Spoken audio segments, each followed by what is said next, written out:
A couple weeks ago, I decided to completely flip my life upside down and buy my first ever Apple computer. This was scary for me because I've been using Windows for over 30 years. Yes, you heard that right, 30 years of my life. Do you remember this? Well, I do. Heck, I remember this.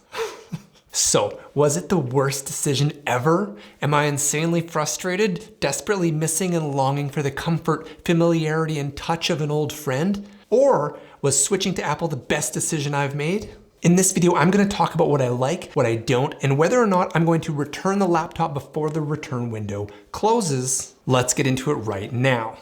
Let's start by talking about what I like. I won't talk much about the build quality because it's what you'd expect. It's awesome.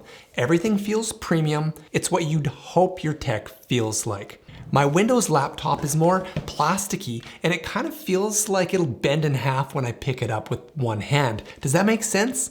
With this, it's kind of just a tank and I love that. The screen, speakers, keyboard, they're all fantastic. I don't even care about or notice the notch at the top of the screen. The screen is that good. But instead of talking about the hardware, I want this video to focus more about the user experience of the operating system and all the little things I've enjoyed that I never even knew you could do with a computer. The things that make Apple, Apple. First, Safari has been great. I switched over from Chrome and I love it. What do I like specifically? Well, I really like the add to dock feature. Got a favorite website you always use? Make a shortcut to it in your dock. Yes, I don't think you can do that in Chrome. Maybe Windows Edge, but who uses that? Speaking of Safari, I love having multiple tabs open at once, but using the touchpad, which I've never really used before because it makes it slow to bounce around between those tabs. Or is it? I discovered the wide two-finger pinch. That's what I call it anyway. Totally appropriate to say at work. It makes your compulsive checking of your favorite websites even faster.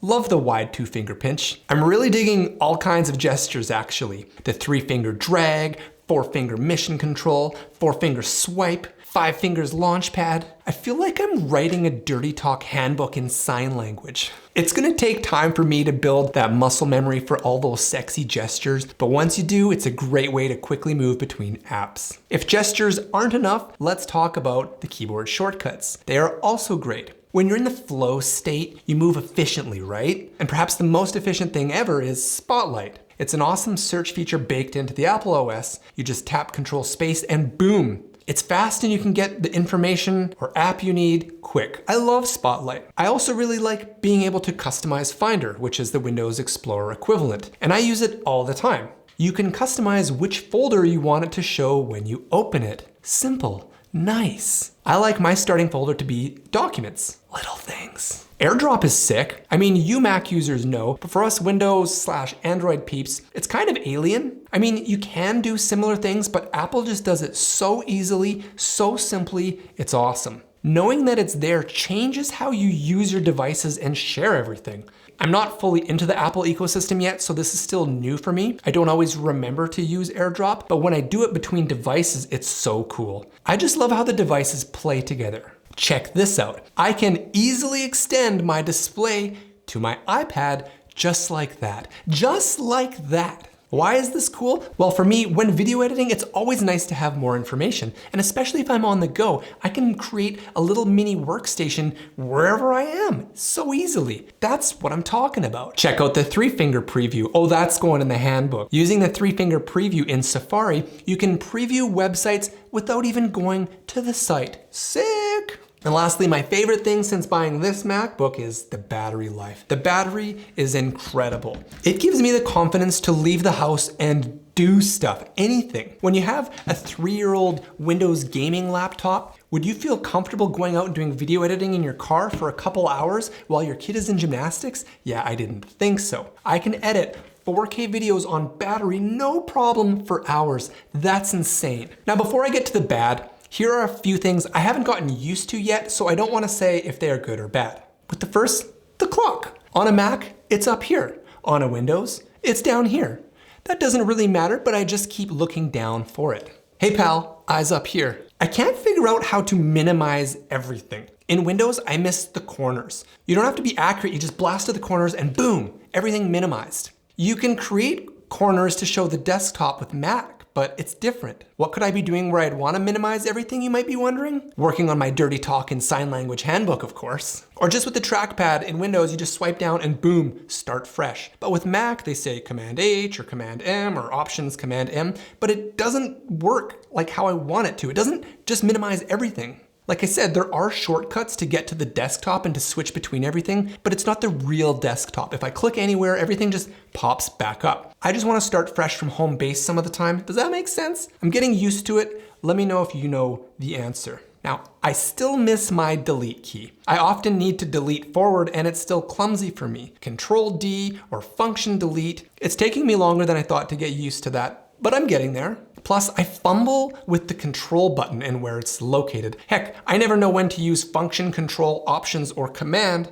It's a lot of buttons. While I love discovering keyboard shortcuts to make life easier, and Windows has them too, but with Mac, it just feels like you need to remember more of them. Heck, I need a poster to remind me of them because they don't always make sense. Like on most Windows keyboards, there's a print screen shortcut, which I use all the time. Here it's Shift Command 3. Yeah, remember that right away. Then there's way more useful shortcuts like that, and they're tricky to remember, but hey, I'll get there and maybe it'll become second nature.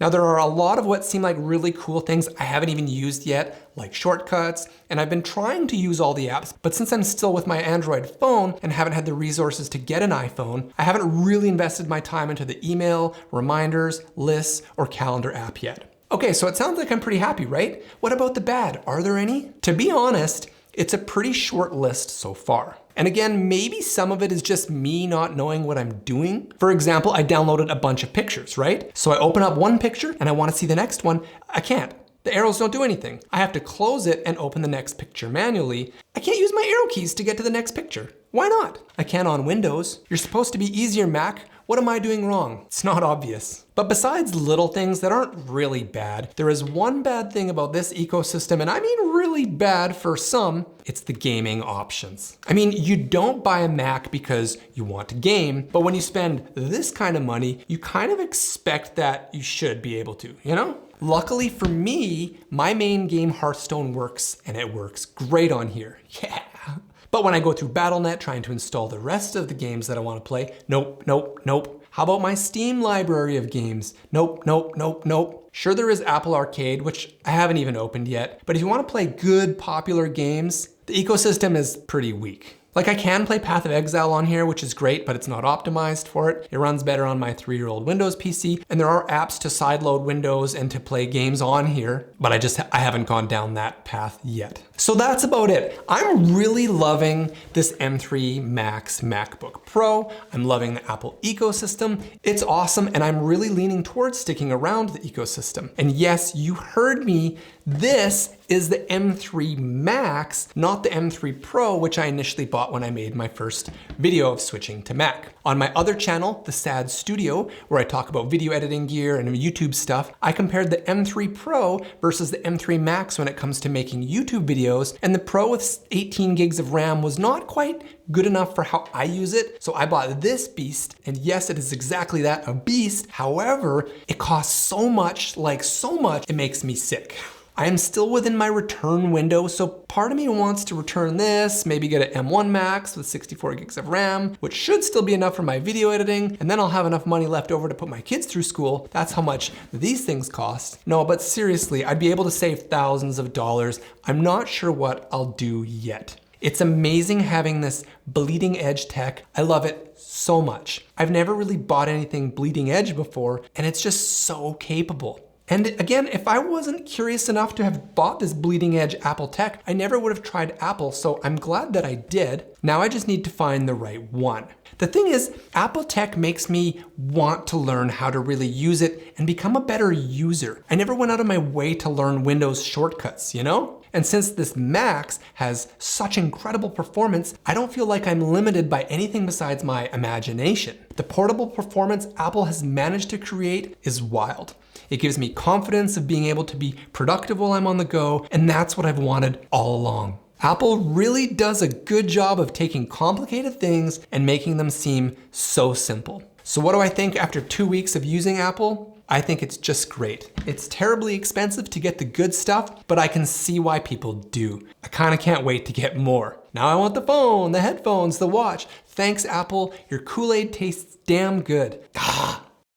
That's it for today. What about you? Do you prefer one ecosystem over the other? Do you think that it's really that different at all? Let me know in the comments below. If you're new to the channel, welcome. I love to find and share things that make life better, easier, and more fun. So if you'd like to join me on my quest for optimizing everything possible in life, please subscribe. You know what my favorite part about being a YouTuber is? It's the comments. And I learn so much in the comments because so many of you know way more than I do about all this stuff. So when you comment, I learn things, then often make videos on what I learn. So if you're able to support the channel by commenting, liking the video, or subscribing, I would really appreciate that, and I look forward to chatting. If you missed my initial video where I switched over to Apple, check that out here. Otherwise, maybe watch this video next. See you next time on The Sad Life.